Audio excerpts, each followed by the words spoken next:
ये मोतियाबिंद होता क्या है? आँखों के अंदर के लेंस की बीमारी है। ये एज रिलेटेड चेंज है, इसे बीमारी भी नहीं कह सकते पूरी तरह से। आपने एक बार 50-60 क्रॉस कर लिया तो आपको कैटरैक्ट हो जाएगा, तो क्या ये सच्चाई है या हमारी यंग जनरेशन में भी ऐसा होता है कैटरैक्ट? जो सबसे कॉमन टाइप होता है मोतियाबिंद का, जो चेंज होता है वो एज रिलेटेड होता है, सिनाइल कैटरैक्ट कहते हैं इसको। अगर बच्चों में कई बार पैदाइशी कमी होने की वजह से मोतियाबिंद डेवलप होता है तो वो कंजेनिटल कैटरैक्ट, पैदाइशी कैटरैक्ट मोतियाबिंद भी होता है। क्या कनेक्शन है आपस में डायबिटीज एंड कैटरैक्ट? तो ये एक इम्पॉर्टेंट क्वेश्चन है। हमारे पेशेंट्स को ये पता होना चाहिए कि अगर आपके शरीर में कोई सिस्टेमिक डिजीज है, कोई बीमारी है जिसका ट्रीटमेंट चल रहा है, तो आइज को भी इक्वली इफेक्ट कर सकता है। क्या मोतियाबिंद के लिए सर्जरी ही जरूरी है? इनिशियल कैटरैक्ट के स्टेज पे कई बार ग्लासेस का नंबर इस तरह का आता है where you can go ahead with glasses for some time as a temporary measure, but long run में after some time when symptoms are more pronounced तो आपको अल्टीमेटली सर्जरी की ही ज़रूरत पड़नी है। अगर आप बात करें सर्जरी के बाद रिकवरी की, So most of the time everything goes smoothly and patients can resume their normal activities after say a day or so.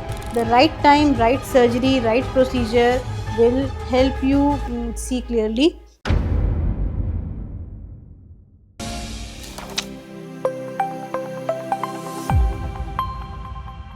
कहा जाता है कि आंखें हमारी दुनिया की खिड़की होती है, लेकिन क्या हो जब यही खिड़की धुंधली होने लगे?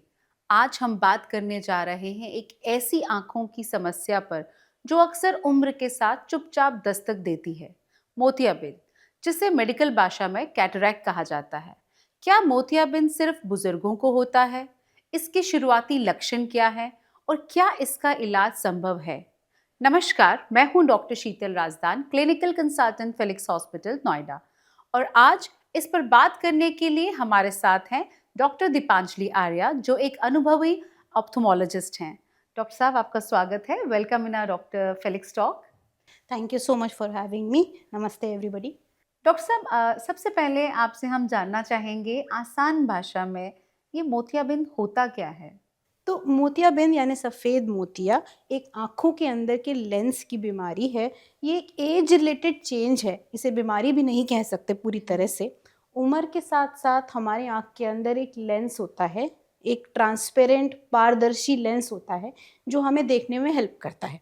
अब यही पारदर्शी लेंस, ट्रांसपेरेंट लेंस अगर उम्र के साथ साथ होने वाले बदलाव की वजह से पारदर्शी ना रहे, ट्रांसपेरेंट ना रहे, उसमें धब्बे आ जाएं जिसकी वजह से लाइट पूरी तरह से उससे ना पार हो पाए, तो उसको हम सफ़ेद मोतियाबिंद कहते हैं या हम कैटरैक्ट कहते हैं। और किसी कारणों की वजह से भी ये ट्रांसपेरेंट नहीं हो सकता है, उसके अलग अलग कॉज होते हैं। तो जैसे कि आम सब ज़्यादातर लोग समझते हैं कि ये बुढ़ापे की निशानी है, कि आप एज के साथ आपने एक बार 50-60 क्रॉस कर लिया तो आपको कैटरैक्ट हो जाएगा।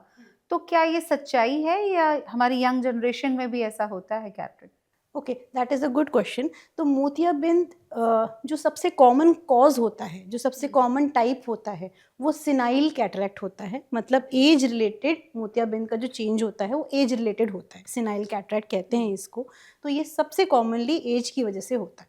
बट इसके अलावा भी मोतियाबिंद के कई सारे टाइप्स होते हैं, कई कॉजेज़ होते हैं, जिसमें अगर आपको चोट लग जाए, कोई ट्रॉमा हो, तो आपका ट्रॉमेटिक कैटरैक्ट होता है।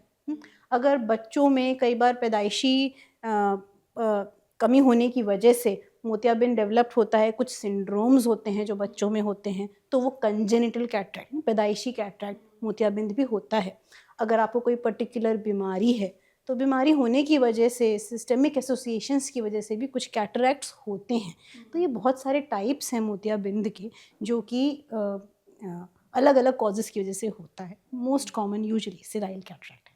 सो डॉक्टर साहब, मैंने देखा कि मेरे एक रिलेटिव हैं जो काफ़ी टाइम से डायबिटिक हैं। अक्सर जब भी वो डॉक्टर के साथ कंसल्ट करते हैं, वो स्पेशली उन्हें कहते हैं कि आप अपनी आँखों का ज़रा ध्यान रखें, तो एक बार ऑप्थोमोलॉजिस्ट से वो फ़ॉलो-अप में अपने आप को रखें।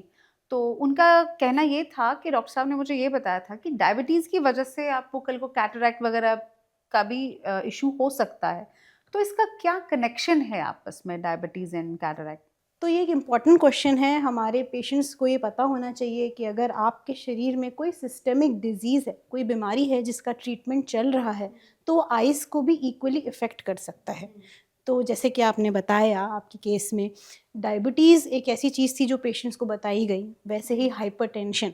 सो किसी भी तरह की बीमारी अगर आँखों के फ़्लो को, ब्लड फ़्लो को इफ़ेक्ट करती है या उसकी मेटाबॉलिज़्म को इफ़ेक्ट करती है, तो आँखों की डिटोरेशन जल्दी हो सकती है और उस डिटोरेशन का एक पार्ट है कैटरैक्ट, तो वो भी आपको जल्दी हो सकता है। तो इसीलिए आपको स्क्रीन करना और जल्दी दिखाना डॉक्टर को बहुत ज़रूरी है, because you are at risk. Doctor साहब, कई बार लोग ऐसा कहते हैं कि बहुत ज़्यादा धूप में बैठने से आँखें खराब हो जाती हैं। तो क्या सनलाइट की वजह से हमारे मोतियाबिंद का कुछ ऐसा रहता है कोई इफ़ेक्ट?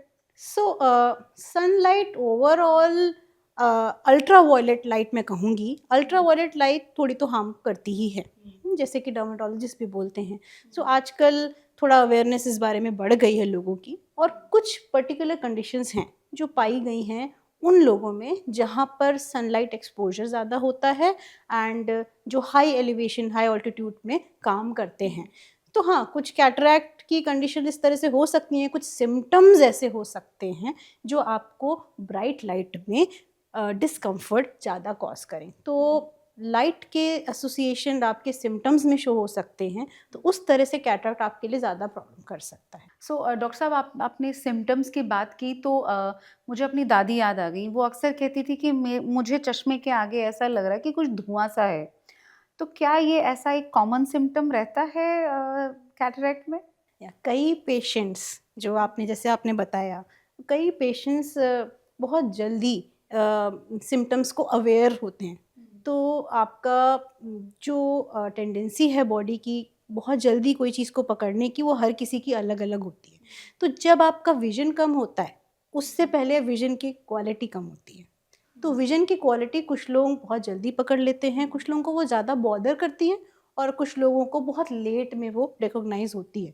सो ये ऐसा हो सकता है कि जब तक आपको पूरी तरह से विज़न की प्रॉब्लम्स ना शुरू हों, उससे पहले आपको थोड़ा क्लाउडीनेस, थोड़ा-सा ब्लर दिखना, थोड़ा फ़ोकस में प्रॉब्लम होना, ये अर्ली कैटरैक्ट के भी फीचर्स हो सकते हैं और बाकी कई कंडीशंस में भी होता है। बट प्राइमरीली कैटरैक्ट में डेफ़िनिटली अ पॉसिबिलिटी। डॉक्टर साहब, मेरे पिताजी कहते हैं कि उनको ड्राइविंग करते समय रात को बहुत दिक्कत होती है, बिकॉज़ क्या होता है कि जो सामने की गाड़ियाँ जो आ रही हैं, उनकी हेडलाइट्स उनको बहुत ही ज़्यादा चमकती हुई लगती हैं। तो क्या ये भी एक लक्षण है मोतियाबिंद का? Yes, it can be. In fact night time drivers जब कैटरैक्ट सर्जरी कराते हैं, तो उनके लेंस और उनके लाइफ़स्टाइल के हिसाब से सूट करते हुए हम उनको लेंसेज़ भी ऑप्शंस में बताते हैं। अच्छा, उसी हिसाब से आप सर्जरी हम उसी हिसाब से प्लान करते हैं, क्योंकि आपका जो प्रोफ़ेशन है, वो बहुत इम्पोर्टेंट होता है ये डिसाइड करने में कि आपकी सर्जरी की टेक्नीक और किस तरह की लेंस आपको सूट करेगी।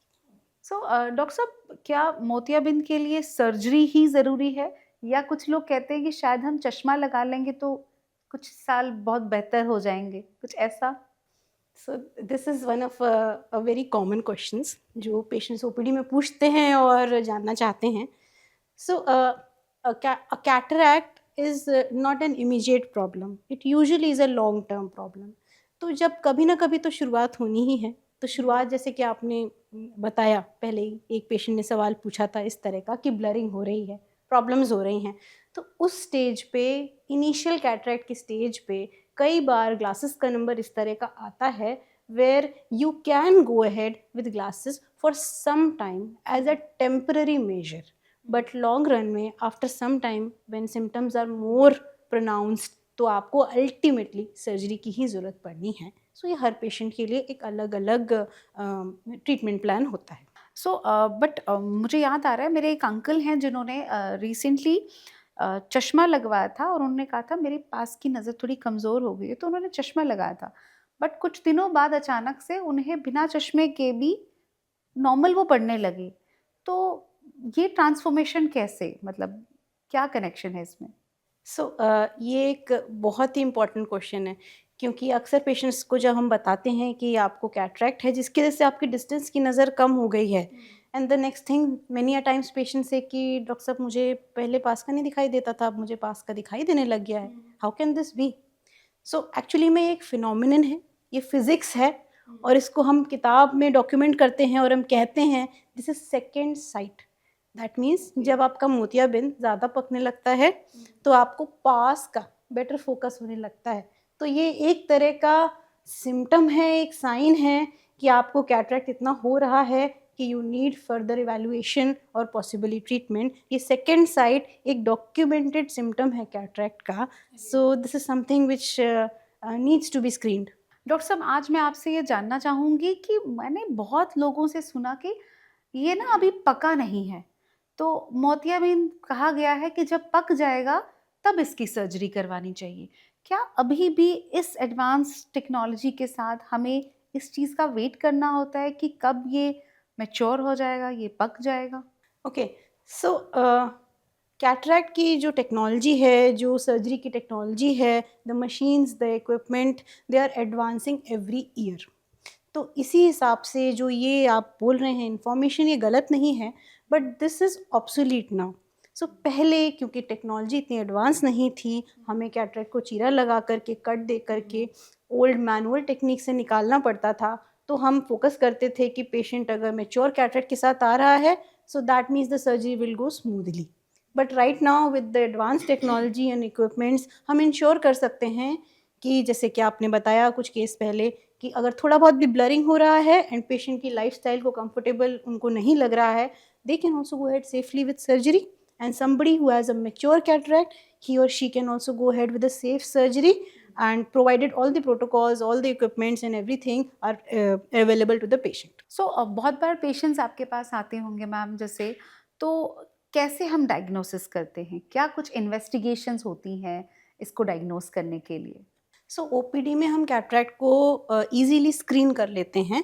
अगर हमारे basic vision problems, symptoms and science coincide कर रहे होते हैं हमारे डायग्नोसिस के साथ, तो हम पेशेंट्स को डायलेटेड एग्जामिनेशन के लिए रिकमेंड करते हैं।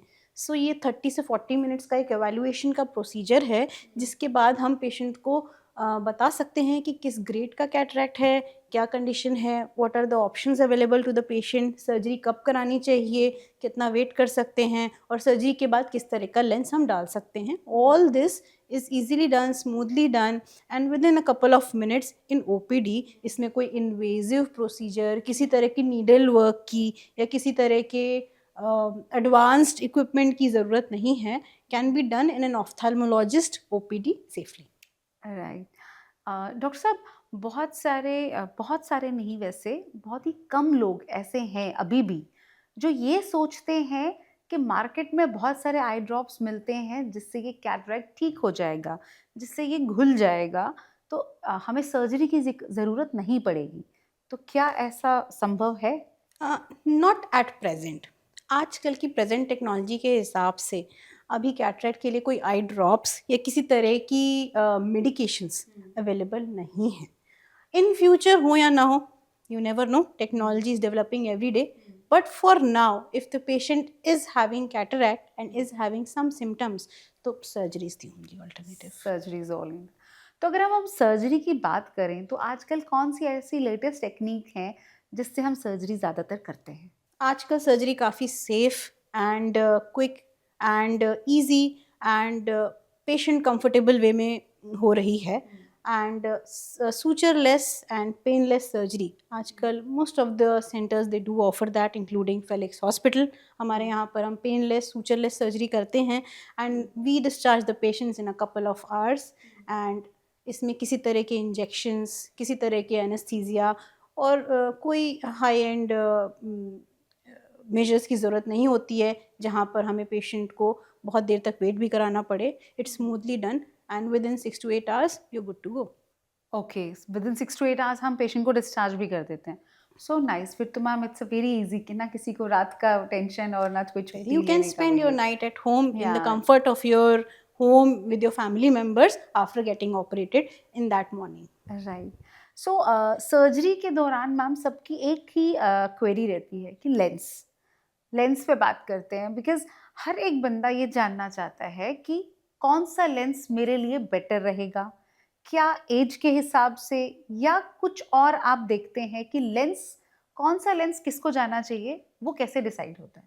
So ये एक कॉम्बिनेशन है आपकी नीड्स का एंड आपकी बॉडी की रिक्वायरमेंट का, आपकी आइज़ की कंडीशन का, जो कि डॉक्टर्स असेस करते हैं। This is not one size fit all principle. So आप जब जाएंगे, आपको एवेल्युएट किया जाएगा, आपके करंट लाइफस्टाइल को देखा जाएगा, आपकी नीड्स क्या हैं, what kind of a work do you do, आपका इंटरमीडिएट वर्क है, नियर वर्क है या डिस्टेंस वर्क है, एंड आपका ऑक्यूपेशन क्या है, आपकी एज क्या है, इन सब चीज़ों को देखते हुए, एंड स्पेशली आपकी आइज़ की कंडीशन क्या है, एंड सिस्टमिक डिजीज़ आपको कौन से हैं, अगर हैं, नहीं हैं, अगर आपको हैं तो कंडीशन की कंट्रोल्ड है या नहीं है, इन सब के बेसिस के हिसाब से हम लेंस का मटेरियल और लेंस का type and all those things are decided. So this is very specific to a particular patient. आजकल हम कस्टमाइज़ कर सकते हैं एक पर्टिकुलर पेशेंट की पेशेंट नीड के के नीड के हिसाब अकॉर्डिंग। से। That's what we do these days. Right. So बहुत सारी क्वेरीज मैम ऐसी भी आती हैं कि मोनोफोकल या मल्टीफोकल, तो दोनों लेंस में क्या डिफरेंस है, कौन सा लगवाना चाहिए? So again, this is a matter of what the patient needs and what the prognosis is, and what is the current status of the eye. तो इसमें आपकी ऑक्यूपेशन एंड आपकी लाइफस्टाइल में क्या रिक्वायरमेंट है उस पर डिपेंड करता है। मेनी अ टाइम्स आँखों की कंडीशन इस तरह की होती है जहाँ पे multifocal lens, although it is very lucrative कि ये मल्टीफोकल है, इसमें आपको नियर का भी दिखेगा and all those things, but many a times आँखों के अंदर की कंडीशन इस तरह की होती है कि multifocal lens might not be the best and ideal option for your eye because of some pre existing things. So इसीलिए ये कस्टम मेड, समझ लीजिए एक तरह से tailor made for all the patients judgement होता है। So every patient is different and unique in that way. So आपके कहने का मतलब है कि मल्टीफोकल जिसमें आपको पास का भी दिखेगा, दूर का भी दिखेगा, बट ये डॉक्टर डिसाइड करेंगे कि आपकी प्री एग्जिस्टिंग डिजीजेस क्या है और आपको ये लेंस लगवाना चाहिए या नहीं लगवाना चाहिए। All right. सो अगर आप बात करें सर्जरी के बाद रिकवरी की, तो आपने बताया कि सेम डे आप डिस्चार्ज तो कर देंगे, तो कितने दिनों में उन्हें फॉलोअप के लिए फिर आना पड़ता है और कब तक उनको ये आई ड्रॉप्स डालने पड़ते हैं, और आई थिंक काफ़ी देर तक स्पेक्स वगैरह भी उन्हें पहनना पड़ता है, तो ये सारी क्वेरीज हमारे पास आती हैं, तो प्लीज़ आप आज हमें इसके बारे में थोड़ा बताएं। सो पोस्ट ऑफ पीरियड बहुत क्रिटिकल होता है क्योंकि पेशेंट भी ज़्यादा अवेयर होते हैं और छोटी छोटी चीज़ को लेकर के उन्हें कंसर्न्स भी बहुत ज़्यादा होती हैं, और एक छोटा मोटा डर तो होता ही है मन में कि कैसा बीतेगा हमारा वो टाइम जब सर्जरी हो जाएगी। So most of the time everything goes smoothly and patients can resume their normal activities after say a day or so.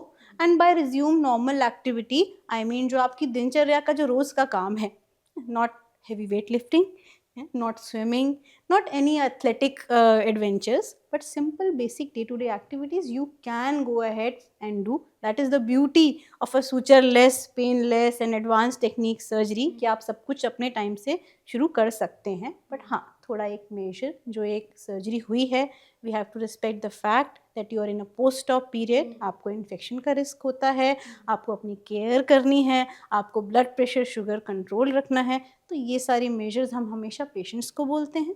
Glasses जैसे आपने बताया, हाँ सब पेशेंट्स पूछना चाहते हैं कि ग्लासेस कब तक लगेंगे, ड्रॉप्स कब तक यूज़ होंगी। ड्रॉप्स यूजुअली कुछ हफ्तों तक ही रहती हैं एंड ग्लासेस यूजुअली से अ कपल ऑफ वीक्स और सो। सो डॉक्टर अब बात करते हैं डाइट एंड लाइफस्टाइल की। सो ऐसा हम अपनी लाइफ में क्या रखें कि हम देखिए प्रोसेस तो होना है एज के साथ, सो उस प्रोसेस को थोड़ा हम स्लो डाउन करें, उसके लिए क्या लाइफस्टाइल चेंजेस हमें रखनी चाहिए, कैसा डाइट हमें लेना चाहिए? सो यहाँ पर दो ग्रुप्स आ जाएंगे पेशेंट्स के। सबसे पहले वो जानना चाहेंगे वो पेशेंट्स जो कि एल्डरली हैं, cataract either is about almost about started or is diagnosed. So cataract is something which is usually happens to everybody at some particular age. It will happen to me, you, in due course of time. थोड़े बहुत cloudiness सबकी आंखों के lens में आ जानी है। सो जितना हम उस चीज़ को अपने बॉडी को हेल्दी रखेंगे, that is the maximum that we can do to delay the process. So ये तो हो गया जो हमने बताया था एज रिलेटेड कैटरेक्ट का। And ageing gracefully, that is what the aim is. And अगर आप बात करें ट्रॉमेटिक कैटरेक्ट का, traumatic incident, not in our hands. Lifestyle related diseases definitely in our hands. Diabetes control, make sure आपकी अगर risk factors हैं, आपके घर में फैमिली हिस्ट्री है, अगर आप हाइपरटेंसिव हैं या आपके मदर एंड फादर को हार्ट डिजीज़, हाइपरटेंशन, डायबिटीज़ या कोई और सिस्टमिक डिजीज़ है, किसी तरह का आर्थराइटिस है जो फैमिली में रन करता है, कोई ऑटो इम्यून डिसऑर्डर है. Auto immunity is also something which affects body and all the organs. तो ये सारी चीज़ें अगर आपको हैं, रिकरेंट इन्फेक्शन होते हैं आँखों के और आपको ड्रॉप्स की ज़रूरत पड़ती है, कभी ना कभी स्टेरॉइड्स की ड्रॉप की ज़रूरत पड़ी है या फिर ओरल मेडिकेशंस की ज़रूरत पड़ी है, जो कि अक्सर आर्थराइटिस के पेशेंट्स में होती है. All these things, if you are managing well, if you're taking care of, you're showing to your doctors regularly, getting regular checkups done, not only ophthalmologist, बाकी सारी चीज़ें अगर आपकी on track हैं, so your eyes will follow that and they will be healthy as long as you want. Right. So doctor साहब, एक बार last में हमारे लिसनर्स को आपका क्या मैसेज जाएगा जो सर्जरी नहीं करवा रहे हैं, जो सर्जरी से डरते हैं और वो अपनी क्वालिटी ऑफ लाइफ को कितना ख़राब कर रहे हैं, उसके लिए एक मैसेज. So मैसेज तो यही है, don't be afraid of science. Science is there to support you, doctors are there to help you. And आपकी कोई भी ऐसे क्वेश्चंस, कोई डाउट्स, किसी भी तरह की आपके मन में अगर क्वेरी है तो आप उसको एड्रेस करिए, डॉक्टर से आप अपनी कंसर्न शो करिए. And the right time, right surgery, right procedure will help you see clearly as long as you want to. Thank you so much ma'am, thanks a lot. So आँखों की रोशनी अनमोल है और थोड़ी सी जागरूकता हमें बड़ी परेशानी से बचा सकती है.